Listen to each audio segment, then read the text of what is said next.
Hello friends, நீங்கள் பாருங்கள். நான் இன்றைக்கி வந்து எறா கொஞ்சம் இருக்குது வீட்டில். எறா பிரியாணி தான் செய்ய போகிறேன். அது வந்து சிம்பிளாக தான் செய்ய போகிறேன். பாருங்கள், இஞ்சி பூண்டு எடுத்து வச்சுட்டேன். 2 தக்காளி, 2 வெங்காயம், ஒரு 5-6 சாதா வெங்காயம், ஒரு 5 நாட்டு வெங்காயம், ஒரு 4 சின்ன பச்சை மிளகா, தாளிக்கிறதுக்கு சோம்பு, பட்டை, கிராம்பு இது எல்லாமே எடுத்து வச்சுக்கின்னு கடை செய்ய போகிறேன். வாங்க வீடியோக்குள்ளே போகலாம். இப்போ பாருங்கள் ஃப்ரெண்ட், இங்கே பாருங்க சிலங்கெல்லாம் இங்கே பாருங்கள். 1/4 கிலோ அரிசி எடுத்துட்டேன். 2 பேருக்கு சாப்பிட 1/4 கிலோ அரிசி. அதை வந்து நம்ம தண்ணியில் போட்டு ஊற வச்சிடும். தாளிக்கிறதுக்குள்ளே கொஞ்சம் நேரம் ஊறினா போதும்.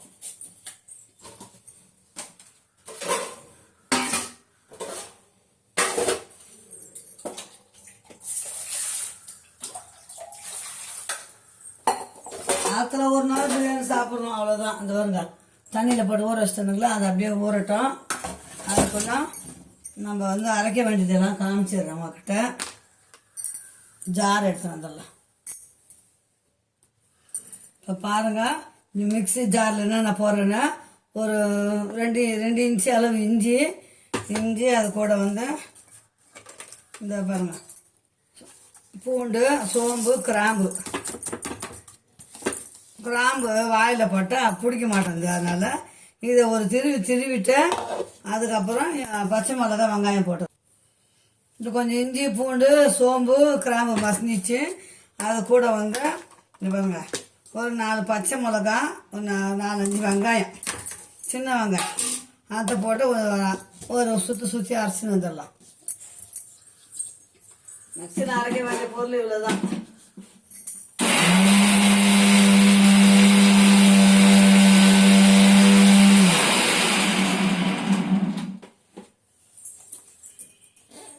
சிம்பிளாக நம்ம வீட்டில் இருக்கிறத வச்சு செய்ய போகிறேன். அரைச்சின்னு வந்தாச்சு.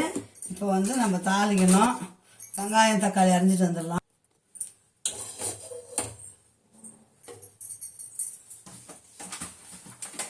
குக்கரில் விசில் இல்லாமல் தாளிக்க போகிறேன் பிள்ளைங்களா. ஒரு விசில் இல்லாமல் அப்படியே தாளிக்க போகிறேன். விசில் போட மாட்டேன். இதில் வந்து ஜாதி பத்திரி, முந்திரி, இலை, பிரிஞ்சி இலை, சோம்பு, கிராம்பு 2, அவ்வளோதான் தாளிக்கிறதுக்கு.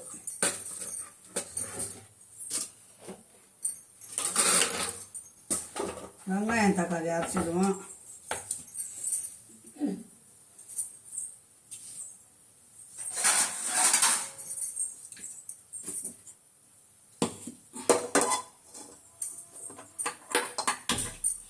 இந்த பக்கம் கடாயை வச்சிருக்கேன். அந்த பக்கம் சின்ன கடாய் காயுது இல்லைங்களா, காயுது. அதில் வந்து நம்ம இறாவை நல்லா அலசி வச்சிருக்கிறேன். அதை வந்து அதில் போட்டுடலாம். கொஞ்சம் எண்ணெயில் வதக்கி செஞ்சோம்னா இறா கொஞ்சம் நல்லா இருக்கும்.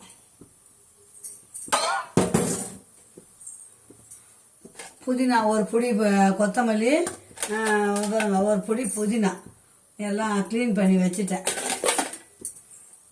2 தக்காளி அரிஞ்சிக்க போகிறேன். அவ்வளோதான். ஒரு 1/4 கிளாஸு தான். கிளாஸில் பார்த்தா ஒரு கிளாஸு.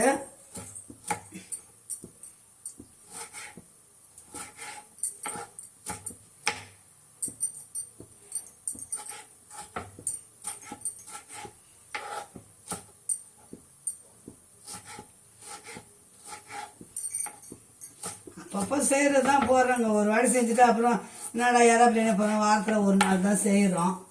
சரி, அதை அப்படியே போடலாம். காசுன எண்ணெல்லாம் ஊற்றலை.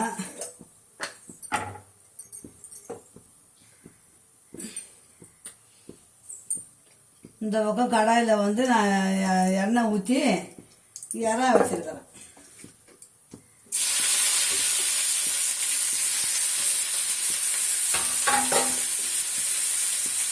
உங்கள்கிட்ட காட்டணுன்னா காட்டுறேன் பாருங்கள். இந்த பாருங்கள் இறா.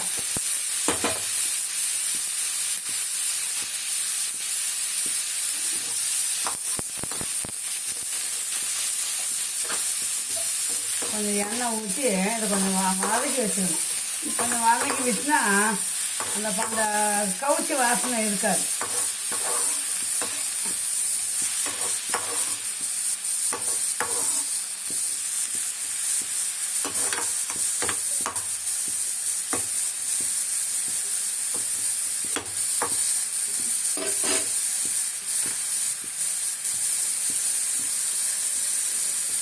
இப்போ குக்கர் நல்லா காஞ்சிச்சு.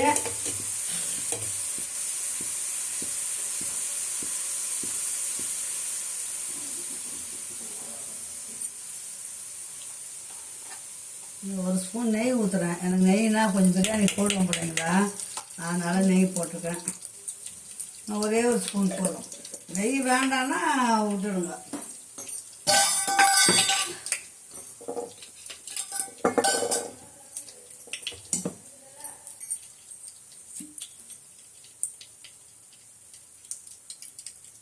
தேவையான அளவுக்கு எண்ணெய் ஊற்றிக்கணும்.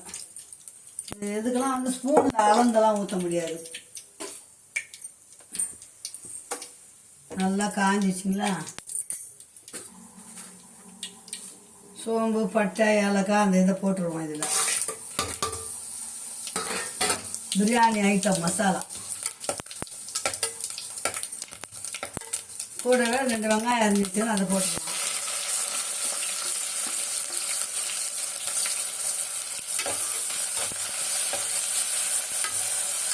ரொம்ப சவுக்க வேணாம், கொஞ்சம் கண்ணாடி பதத்துக்கு வரட்டும்.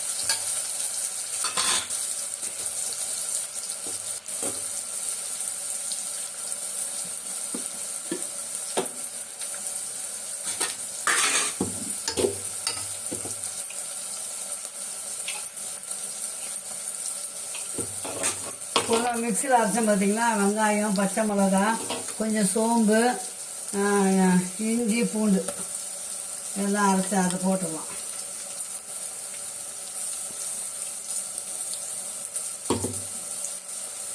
அப்போ தான் அந்த பச்சை வாசனை போகிற வரைக்கும் வதக்கணும் இல்லைங்களா.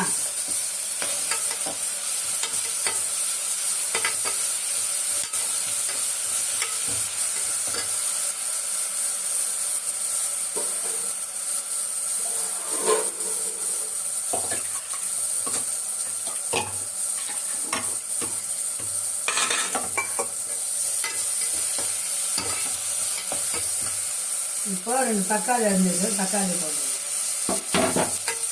பார்த்தீங்களா, தக்காளி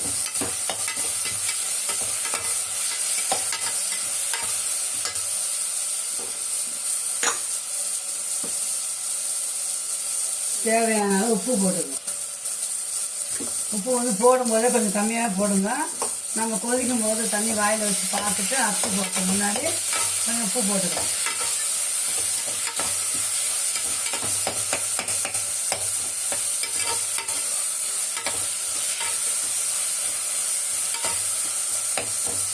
நல்லா அம்மா செஞ்சதே போடுறேன்னு நினைக்காதீங்க. இன்றைக்கி என்ன செய்கிறோமோ அது மட்டும்தான் அப்படி போடுறேன் நான்.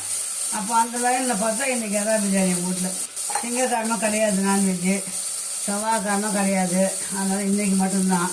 வியாழன், வெள்ளி, சனி லைனாக சாப்பிட மாட்டேன்.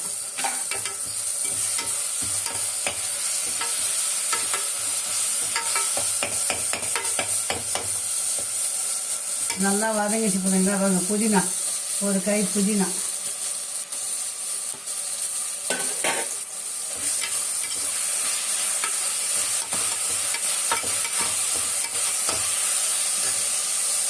ஒரு கை கொத்தமல்லி. கொத்தமல்லி புதினா வந்தால் கொஞ்சம் நிறைய போட்டால் வாசனை நல்லா நான் வதங்கிடும். கடன்னு அது வதக்கும் போது அது சுருங்கி போயிடும். இருக்குது போட்டோம், இல்லைன்னா கம்மியாக போட போகிறோம்.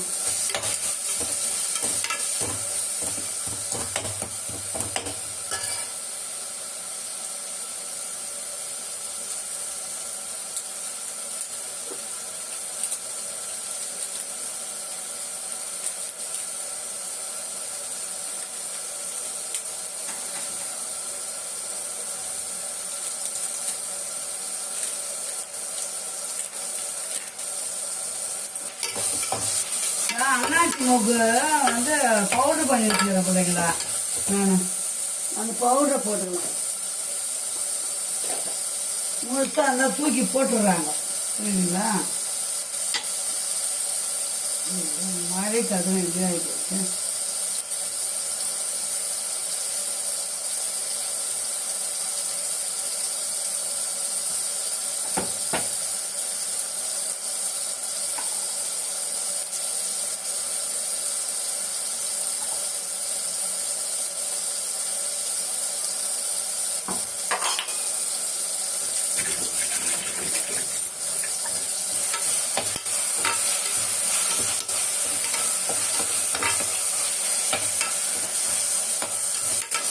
பிரியாணி அரிசின்னா பாசுமதி அரிசின்னா எங்கள் வதக்கிறோம் பார்த்தீங்களா, இது வதங்குது பாருங்க.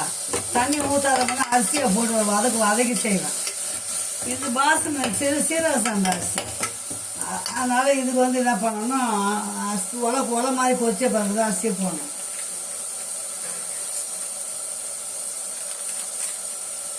வெச்சிடி கொஞ்சம் போட்டுங்க, ரொம்ப வேண்டாம். 1/2 ஸ்பூன் போட்டால் கூட போதும். 1/4 கிலோ அரிசி தானே.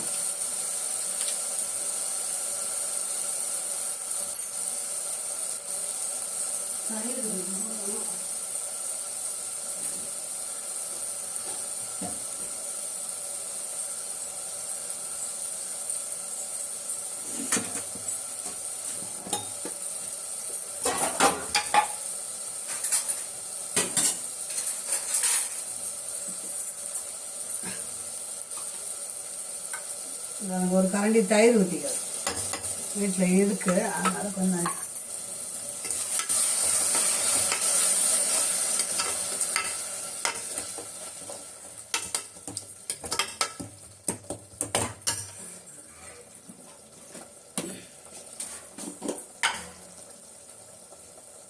கொஞ்சம் மஞ்சள் பொடி போடுங்க.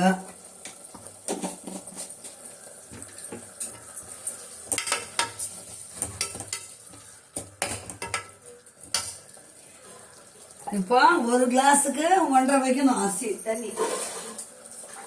பாசுமதி அரிசினா 1க்கு 2 வைக்கணும். இது வந்து 1.5 கிளாஸ் அரிசி மொத்தம். அப்போனா 1க்கு 1.5, 1.5க்கு 3 வைக்கணும். 3 சொம்பு வைக்கணும்.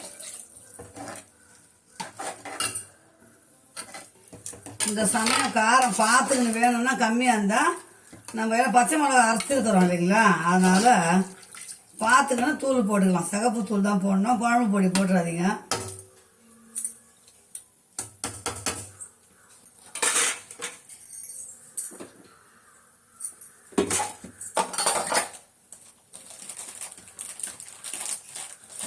பிரியாணி மசாலா வச்சுருந்தேன்,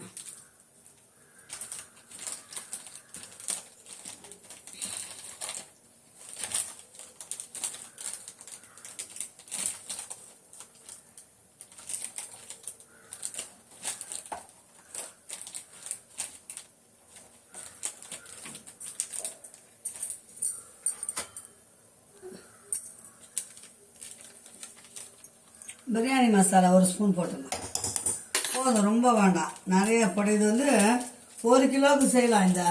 இந்த ஒரு பாக்கெட்டு நான் சும்மா சின்ன ஸ்பூனில் 1 ஸ்பூன் போட்டேன், அதுதான்.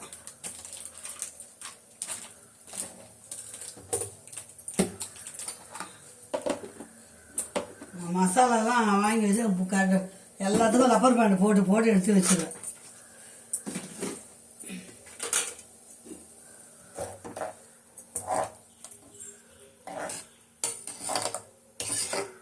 கொதிக்கிட்டோம். காரம் உப்பு பார்த்துக்கலாம். காரம் ரொம்ப இருந்தாலும் பிரியாணிக்கு எனக்கு பிடிக்காது.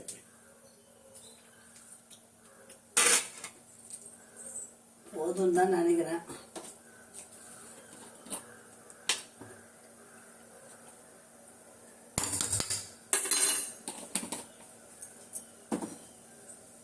நல்லா கொதிக்கிட்டோம் போலங்களா அரிசி.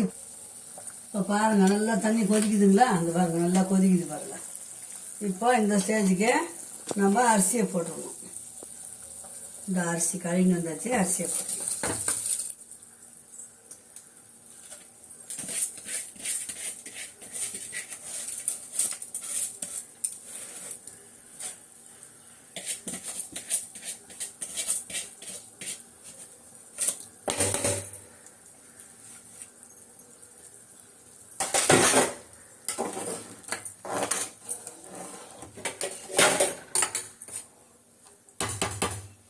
நல்லா கொதிக்கிட்டோம். ஒரு அரை இது வெந்த அப்புறம் இறா போட வேண்டியது. இப்போ நல்லா கொதிக்குது பாருங்க. இந்த சமயத்துக்கு நம்ம வந்து இறாவை போட்டுருவோம்.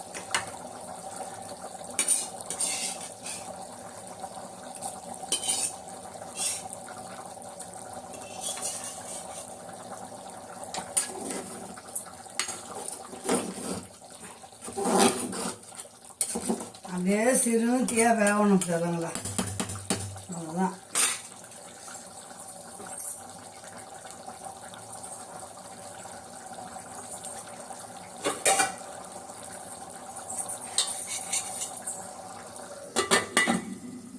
விசில் போடக்கூடாது, லப்பரும் போடணும். பாருங்க இப்போ அரை வேக்காடு அப்படியே அரிசியாக தான் இருக்குது. அரை சிறுவை வச்சா சரியாக போயிடும். அது அப்படியே இருக்கும்போது நம்ம லெமன் போட்டுக்கணும். அரை மூடி லெமன். இது பாருங்க குழையாமல் இருக்கும் சாப்பாடு.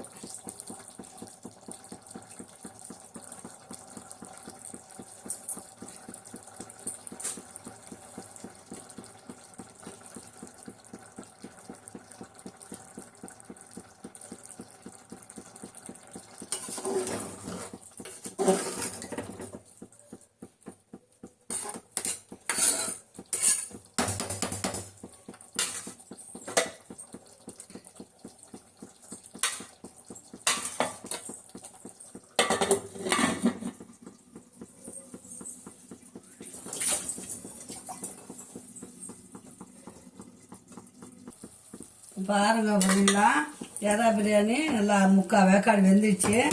அந்த பக்கம் வந்து கடாய் தவான்வாங்க, அதை வந்து நல்லா காய வச்சிருக்கிறேன். அந்த பக்கம் அடுப்பு ஆஃப் பண்ணிடலாம்.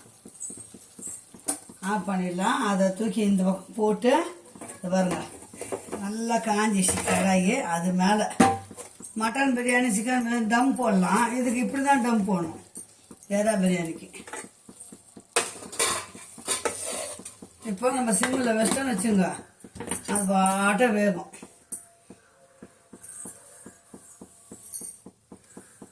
அவ்வளோதான். இது பாருங்க சூடான எறா பிரியாணி ரெடி ஆயிடுச்சு. சுட சுட சாப்பிடலாம் வாங்க. இன்னும் 2 நிமிஷத்தில் முடிஞ்சிடும். ஓகேங்களா? அப்படியே மூடி வச்சிடலாம்.